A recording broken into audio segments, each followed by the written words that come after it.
لیکن سب کے لیے نہیں لکھوں گا. فَسَأَكْتُبُهَا لِلَّذِينَ يَتَّقُونَ وَيُؤْتُونَ الزَّكَاةَ وَالَّذِينَ هُمْ بِآيَاتِنَا يُؤْمِنُونَ. لکھ دوں گا موسیٰ یہ ساری عزتیں ان کے لیے جو تو مانگ رہا ہے کہ جو اللہ سے ڈریں گے، زکوٰۃ ادا کریں گے، میری آیتوں پر ایمان لائیں گے، اور الذین یتبعون الرسول النبی الامی، اور وہ جو میرا آخری نبی آ رہا ہے محبوب اس کی اتباع کریں گے. یہ قرآن.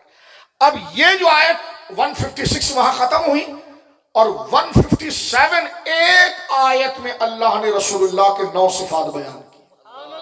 بولو سبحان اللہ. دیوڑا کہتا ہے میلاد کہاں ہے؟ میں نے کہا یہ ایک آیت دے. سبحان اللہ. یہ پوری فجر تک میں بیٹھوں نا تو تقریر اس پر ہو سکتی ہے بات، لیکن ختم کرتا ہوں. آپ جا کے گھر پہ سبق، یہ ہوم ورک ہے آپ کا، آپ ذرا جا کر دیکھنا کہ کیا مقام اللہ رب العالمین نے ہمارے آقا کریم کو عطا فرمایا. اللہ نے فرمایا موسیٰ کہاں دعا کر رہے ہیں؟ فرمایا تیری امت کے لیے بھلائی جب لکھوں گا کہ جب وہ میرے محبوب کا زمانہ پائیں گے نا تو بلیور اس وقت ہوں گے جو مصطفیٰ کے غلام بنیں گے. فرمایا الذین یتبعون الرسول النبی الامی الذین یجدونہ مکتوبا عندہم فی التوراۃ والانجیل.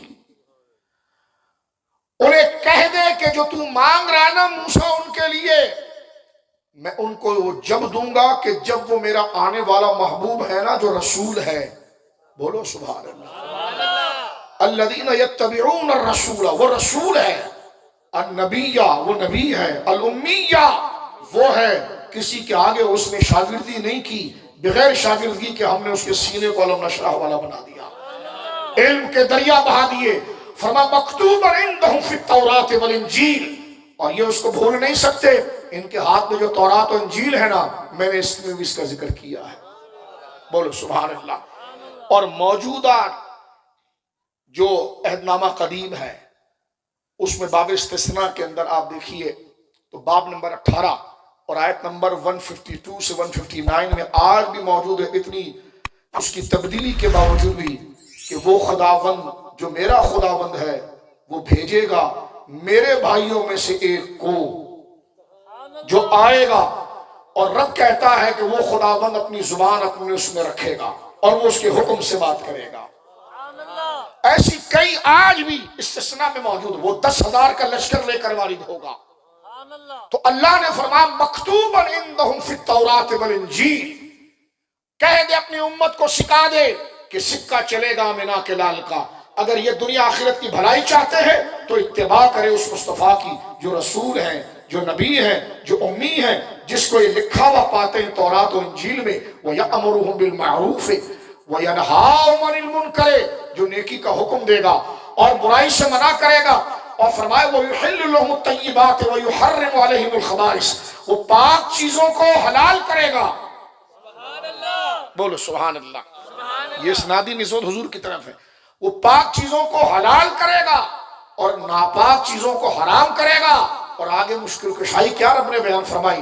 فرمایا وَيَضَعُ عَنْهُمْ إِصْرَهُمْ، جو تیری قوم کے اوپر بوجھ پڑا ہوا ہے نا سخت احکام کا، کہ اگر ان کے بدن پر نجاست گر جائے تو چمڑی نکالنی پڑتی، کپڑے پر اگر نجاست کٹ جائے تو کاٹنا پڑتا. نماز ایک جگہ پڑھنی ہے. مثال کے طور پر شیخ پورا میں ایک نماز کی جگہ بن گئی، اب اگر بندہ گجرانوالہ میں بھی ہے تو ادھر ہی آ کے نماز پڑھے گا، اگر وہ سیالکوٹ بھی چلا گیا تو ادھر ہی آ کے نماز پڑھے گا، اور نماز کے ٹائم پر نہیں پہنچا تو خنزیر اور بندر بنا دیا جائے گا. اللہ فرماتا ہے جو میں نے تیری امت کی نافرمانی کی وجہ سے اس پر یہ سخت حکم لگا ہے نا، فرمائیے بوجھ اترے گا نہیں، اتارنے والا آ رہا ہے. وَيَضَعُ عَنْهُمْ إِصْرَهُمْ، وہ اتار دے گا ان کے اوپر سے اس بوجھ کو. وَالْأَغْلَالَ الَّتِي كَانَتْ عَلَيْهِمْ، ان کے گلوں میں جو سخت شریعت کا پھندا ہے وہ اس کو توڑ کر ان کو آزاد کرے گا. فرمایا وَاتَّبَعُوا نُورَ الَّذِي أُنزِلَ مَعَهُ، اور پھر ان سے کہے پھر جو میں نور اس پر قرآن اتاروں گا وہ اس کی اتباع کرے. جو ان ساری باتوں کو مان لے گا اولئک هم المفلحون، وہی لوگ فلاح یافتہ ہیں. پتا چلا کہ جب وہ غلام رسول بنیں گے، خادم رسول بنیں گے، غلام رسول بنیں گے، تو اس وقت میری رحمت اتنی برسے گی کہ میں دنیا کی بھلائی بھی لکھ دوں گا اور آخرت کی بھلائی بھی لکھ دوں گا. اسی کو میرے امام نے کہا کہ بجھ گئی جس کے آگے سبھی مشعلیں، بولو سبحان اللہ، بجھ گئی جس کے آگے سبھی مشعلیں، شمع وہ لے کر آیا ہمارا نبی۔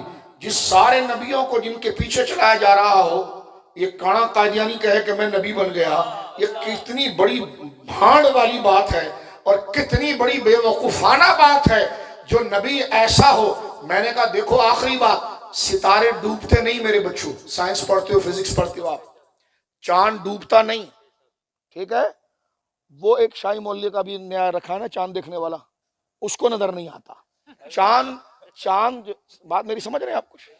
ہاں، تو وہ چاند ڈوبتا نہیں ہے، چاند آسمان پر ہی ہوتا ہے۔ اور میں نے جگہ کا ایڈریس غلط نہیں بتایا ہے، وہی ہے، نہیں ہے تو آپ مجھے بتا دیں، کوئی عیب نہیں لگایا، اس جگہ کا ایڈریس ہی ہے، آپ پوچھ لیجئے۔ جو میں نے کہا ہے کوئی گالی نہیں دی، میں نے ان کا ایڈریس بتایا تاکہ آپ سمجھ سکیں، نام سے آپ پہچانو گے نہیں، شکل ایسی نہیں ہے کہ اس پر کوئی آپ کو جاذبیت پیدا ہو، تو محلے کا ایڈریس میں نے آپ کو دے دیا۔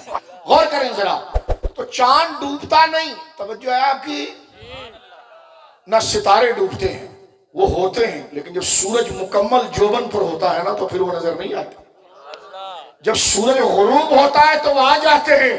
تو یہ محمدی سورج ایسا ہے جو چڑھ گیا ہے، اب کوئی چیز نہیں بلکہ وہی روشن ہے، تو جو وہ روشن ہے تو کسی اور روشنی کی حاجت رہتی نہیں۔